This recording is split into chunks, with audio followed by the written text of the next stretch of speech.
Hey, welcome back. Now, we just talked about functionalism in the last lecture. So this lecture, we're going to talk about conflict. So functionalism, how things fit together, work together. Conflict, how things, break apart. Or rather, how they're held together by conflict. So what we're saying about functionalism is that it sounds great, everything works together, everything's there for the good of the whole, but what if things don't work together? What if there are dysfunctions? How do we explain those? Or are they not dysfunctions but rather benefits for some people at the expense of others? How do we know, for example, when we look at a society, whether it's doing the right thing? Example, you have a cat, you take your cat to the vet. The vet has seen hundreds and thousands of cats, so he can compare your cat with other cats, right? So if your cat has a weird third eye growing in the back of the head, the vet can say this is not normal, right? But we only have one society, or at most a few dozen or 100 societies around the world. The original idea of anthropology was to compare them all and see what was good and what worked, what didn't work. But the problem is every society is unique. It's like comparing a cat with a dog sometimes. So if you bring me your society and I see a third head in the back, a third eye in the back of the head, who am I to say, oh, there's a third eye? That's not right. Maybe your society is supposed to have a third eye. You see what I mean? Also, when we deal with a crucial issue like global warming, is this a good thing or a bad thing? We don't know. It hasn't happened yet. There is a tendency to what we call circular logic in functionalism. So, for example, functionalists would say, well, American society is good, so therefore every part of it must be good. Of course, if you don't like American society, you say, well, there's too much crime in America, there's too much individualism, there's too much greed, and then you would criticize it, right? So which is correct? Is it good or is it bad? We don't know except based on your initial belief. There is also a bias, very often an ethnocentric bias. So for example, everybody assumes their society is better than other societies, or the assumption that Western societies are better because we've got more gadgets and more technology and more tools, but is that really better? If you take these Western ideas and then you impose them on other countries and you say, well, do what we do and then you'll be like us, will it work? Will our ideas interact or crash with their culture? Now, a very different perspective is given by what we call conflict theory. Conflict theory begins with the assumption that struggle is endemic in society. The society is really more about struggle than it is about getting along. Right? So one of the first conflict theorists we'll discuss is a guy named Karl Marx. You may have heard of him. He was a German and very famous because he developed we could call it the idea of communism. The idea of communism is, of course, helped to create revolutions and what we now call communism in places like Russia or Korea or Cuba. But the reason we're interested in Karl Marx is not because of that, but because of his ideas about how society works. All right. So Karl Marx began, we could say, with a proposition. He said, all history is a history of class struggle, because he believed that in every society you've got basically a ruling class, a group of people who rule, who control society, and then other people, some of them workers, some of them merchants, some of them doing other tasks, but basically they're not in control. Right? So Marx called the essence of this the means of production. So every society has a certain thing which is core or key to production, and that's what the ruling classes will control. So for example, in ancient society, the mode of production was basically human labor, people. right? So the ruling classes owned people. In other words, they owned slaves. So slavery was the system put in place because that's the best way to control the means of production. In later society, what we call feudal society, sometimes called the Middle Ages, land becomes more valuable. People are less important because the land, you can have a lot of land and grow a lot of food without a lot of labor, right? So in these cases, the land becomes important. People are still important. You still need the labor, but you don't need to make them slaves. Instead, the people are tied to the land, right? So the nobles, the aristocracy, and the kings, they control the land, and everybody on the land has to pay the rent, right? Sounds good to me if you're a noble. Now, in industrial society, you have another change. In industrial society, land is no longer as valuable because production is taking place in industry and factories and cities, right? So these cities now are producing the vast amount of wealth in society, and that's now the means of production. Right? So what do workers do, right? So the peasants, they're no longer needed on the land because you have machines growing the food, right? Or at least a lot of the food, right? So most of the peasants, so the farmers have to come to the city, they have to find a job. Now they have no capital of their own. They have to find a job. They have to get somebody to give them a job. So in other words, now they sell their labor to the capitalist. The capitalist controls the capital. They control the factories, the means of production, and the laborer has to sell their labor. They have to sell their time to the factory owner and do what he says for 8 hours a day so they can get money to live on. So this theory is called economic determinism because ultimately everybody's interest is tied to their relationship to the means of production. So another term for this is dialectical materialism. History is seen as a process of struggle and change between oppressors and oppressed, the rulers and the ruled. The oppressors control the superstructure.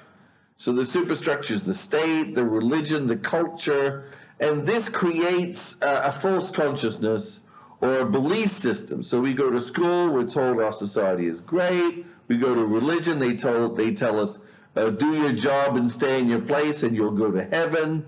Our culture tells us that if you're rich, it's because you must have been good or you must have made the right decision. You must be very smart. And if you're poor, well, you must have done something wrong in your life, right? So we absorb this false consciousness, and therefore we believe that the system is fair. So we, the oppressed, do the actual work, but we get very few of the benefits. Now, eventually, he believes that the oppressed in any society are going to figure it out, and that's when they stage a revolution, right? So instead of false consciousness, they get class consciousness. They become conscious of their class position. But unfortunately, the paradox is that every time the oppressed people revolt, the system changes to one that is, in fact, even less free, even more oppressive, at least most of the time. For example, in slavery, of course, the slave is owned by the slave owner. In feudalism, the serf is free. He's not owned by anybody, but he's got nowhere to go. He has to stay in his village all the time on the same land.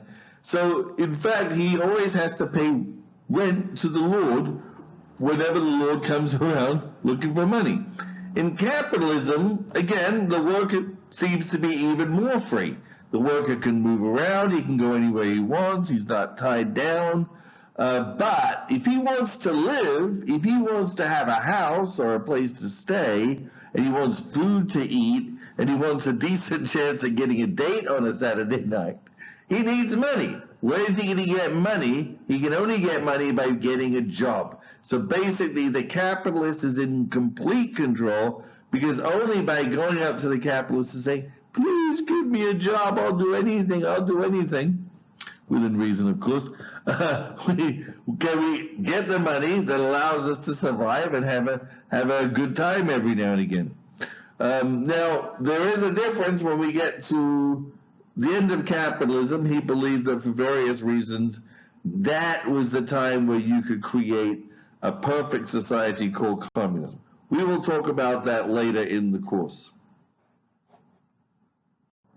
Now, a lot of people obviously criticize Marx, but we're not criticizing his political viewpoint necessarily, but his theory. So one criticism is that it is too simple. Everything is based on economic change. What about changes in other areas? Changes in the state, changes in politics, changes in the military, changes in value systems or normative systems. All of these, for Marxists, all of these are determined only by economic change. The economy has to change first, and then that creates other types of change. Well, a lot of people don't agree with that. Another criticism is that, like the positivists, like the functionalists, basically, Marx agreed or believed that the idea of studying social processes is in order to create a better society, which sounds great, but other sociologists believe that sociologists should not be making judgments about what is better or worse for society. And in fact, they would point to what happened in the Soviet Union to say, look, this is what happens when people try to make things better. Sometimes they get it wrong and things are worse. And this then brings us to the third critique about the future communist society. We'll talk about this more, but again, the idea that we can predict the future is very important to science. Science is about being able to predict what will happen, not necessarily the future per se, but you can predict the relationship. So Isaac Newton says, I predict if I drop this apple, it will fall because of the theory of gravity. Or I predict that when you observe the planets, you will see that they are attracted or pulled by other planets, right? And in fact, that's what we see, right? But something as complicated as human society, again, can we say, oh, I predict that if you do X, Y, and Z, we'll have a perfect communist society or a perfect egalitarian society, everybody will be happy. Again, this goes back to the concept of a utopia where you think that you can create a perfect society with a few key changes without testing it. How do we test this? Are we going to conduct experiments on society? Let's have a revolution to see what happens when we kill half the population and take away the property or from everybody else. It's a bit like heaven. It sounds great, but so far nobody's actually come back to tell us what's going on. Okay. Now, another conflict theorist, another also German, his name was Max Weber, and he lived later than Karl Marx, and was an actual professor of sociology, whereas Karl Marx was more of an activist. In any case, Weber agreed on some points with Marx. He believed that conflict was endemic in society. However, he didn't necessarily see conflict as a driving force of society in the way that Marx did.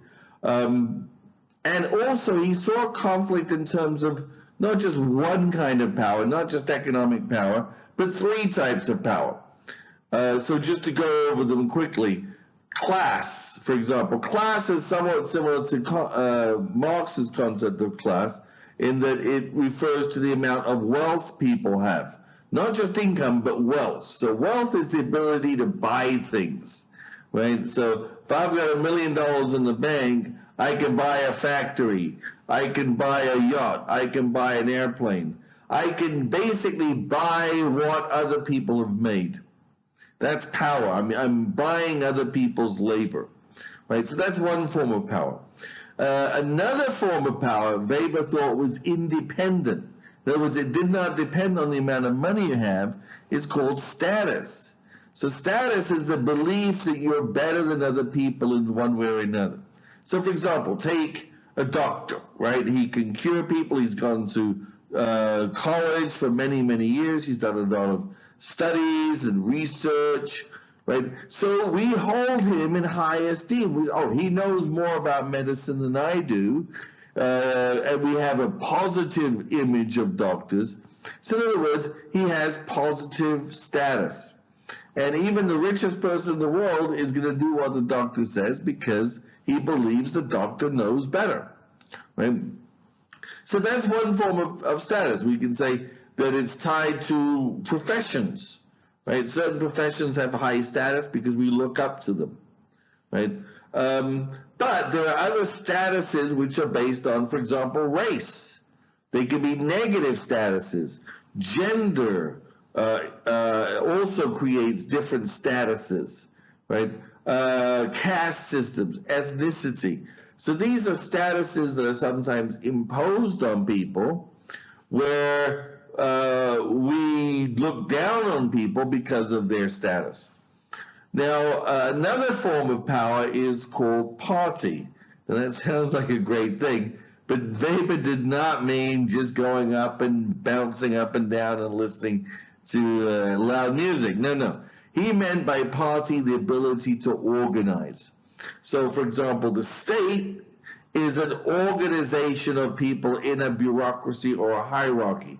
The state is powerful because it organizes people's work, not because of the amount of money it has necessarily, right? Or not because even it has high status, right?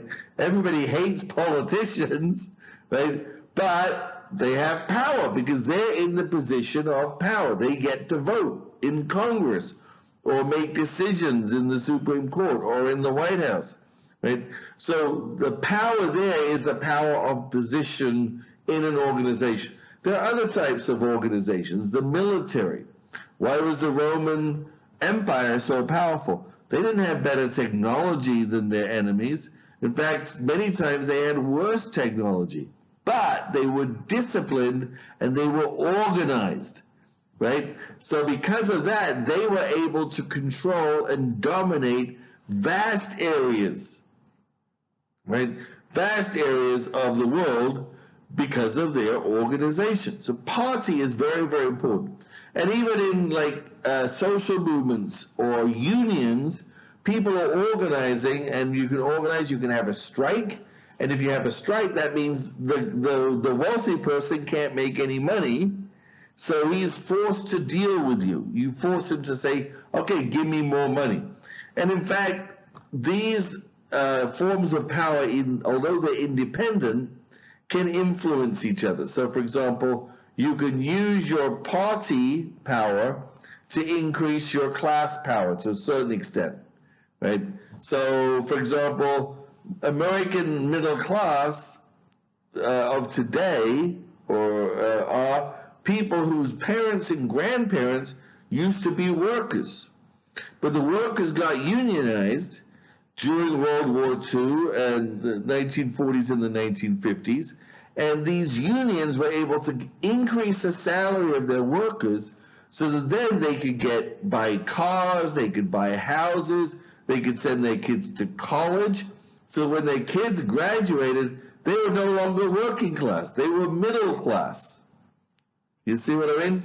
So power in one sector can help get power in another, but not in an absolute 100% fashion. It has to be planned out sometimes. Right? So if I have a lot of money, I might buy or spend a lot of money to increase my status. And I'll put lots of ads on TV and say, oh, Dr. John is such a great guy. He's so wonderful. He's great. Right? And so that people will look up to me. Maybe it'll work. Maybe it'll work. Or maybe it won't. Maybe people will just say, look at that guy. He thinks he's so big. He's spending all his money, but he's still a scum. Let's skip this whole section. A Weberian who carried these ideas forward, American Weberian, C. Wright Mills. He's a contemporary of Talcott Parsons and obviously a big critic. So these people had a lot of debates. Right? So basically he took the Weberian theory of power and he developed this concept of the power elite. So the idea was that you had particular groups of people in America who had particular types of power. So following Weber's model, you have the corporate elite.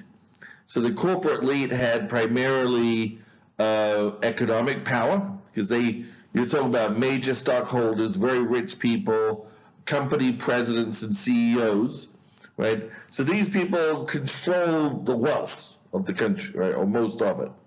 Right? Then you have the political elite. So here you've got politicians, elected officials, maybe senior civil servants, right? Now, they're not necessarily rich or super rich. They're not necessarily part of the corporate elite, although some of them may be, particularly some of the politicians, right? So there's an overlap right here in this area. There's an overlap. But the main power they have is party, right? They're organized and they can change the laws and they regulate things, right? And then you have, at least according to C. Wright Mills, the military elite. So C. Wright Mills was writing in the period of the 1940s and 1950s when the military was still, well, very, very powerful, right? I mean, during World War II, the military occupied or employed 15% of the entire population. So, or 20% some points. So they had a huge impact on America, and he felt that they were also part of the top power elite, particularly the top generals and things like that. Particularly when you take generals like Eisenhower, who became president, right? You had Patton, other presidents who were big personalities. Now, he didn't think this was a ruling class because the nature of a class is that if you're born in a class, you stay in the class. In this case, you didn't necessarily stay in the elite. So the children of these classes, particularly if you were maybe the child of a general, you wouldn't necessarily become a general, right? Or even go into the military. Same with a politician. Now, you might, but it's not guaranteed. Right? And the power elite are those people in the middle. In that case, these are the ones making the decisions that determine how the country is run. Right? Another man, Weberian, we could say Michael Mann. He's still alive. Woo. He's from the UK, although I believe now he's at UCLA. He saw power not in terms of specific groups or institutions, but in terms of specific types of technology. So he wrote a book called The Four Sources of Power.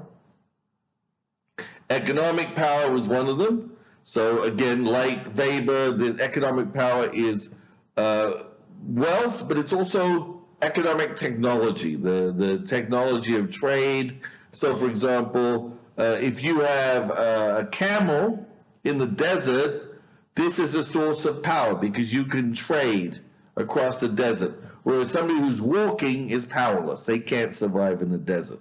If you're on an ocean, having ocean-going shipping, right? So Europe developed ships that could cross the ocean and go against the wind, right? And this allowed Europeans to discover America, right? So this is why Americans didn't discover Europe, because Americans, that is the Native Americans, never built ships. They had canoes, that was it, and rafts, but they never built ships. They couldn't go against the wind.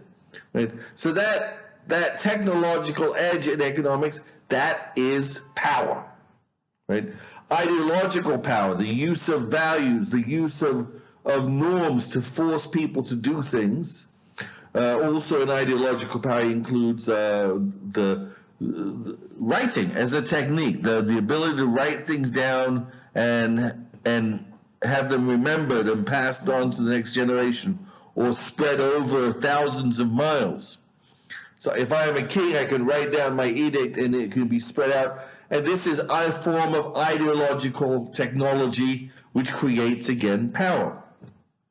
Military, again, we already talked about, if you're more organized, you have more power. Right? Why did the Romans conquer the world? They didn't have a better technology. They had the same spears and swords as everybody else. In some ways they were worse because originally they didn't even have horses, but they were organized. They were disciplined. And that is what gave them the power to conquer the world. Right? And the fourth is political resources. Politics in this sense is, again, the way the state is organized. Not just one person grabbing power, but the way the state is organized. Having a state bureaucracy. So again, you go back to ancient China. Ancient China developed some of the first bureaucracies in the world, which were patterns of obligation people had, not based on their title, but on their job. So the emperor could feel that these people are loyal to me, and they will do what I want them to do. Right? Most other systems used nobles or aristocrats, and the problem with having nobles is that one day they say they're loyal to you, and they're going to pay you taxes, and they're going to support you in times of war, and next thing you know, they've changed sides, and they're supporting the other guy, right? So again, if you have a solid bureaucracy of people loyal to you behind you, you've got power. So this, again, a very simplified version, again, of conflict theory from more of a Weberian point of view.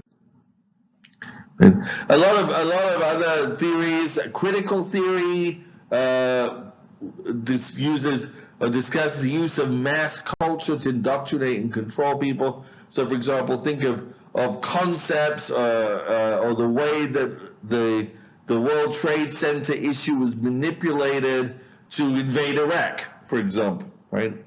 So here I am in Iraq, right? I wouldn't be here except for that, right? Is it a good thing or a bad thing? Well, it happened, right? So critical theory looks at how mass culture is controlled through indoctrination and control.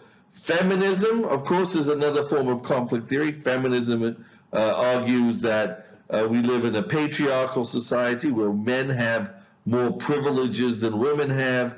Men have rights that women do not have. Right? So this creates a systematic disadvantage for women. Postmodernism, this is built around the work of people like Foucault, and they argue that what happens in modern society or postmodern society is that as industry fades away, we're left with a service economy where we're kind of controlled by our own consumerism. So as we consume, therefore we are consumed. I'm not going to go much further into that. That kind of stuff is more for graduate school. You don't have to worry about it at this level. So I'd like to thank you very much. This is the end of Lecture 4, Session 1, Lecture 4. And again, make sure always check the companion to see what's up. All right, see you later on the next lecture. Bye. Boom.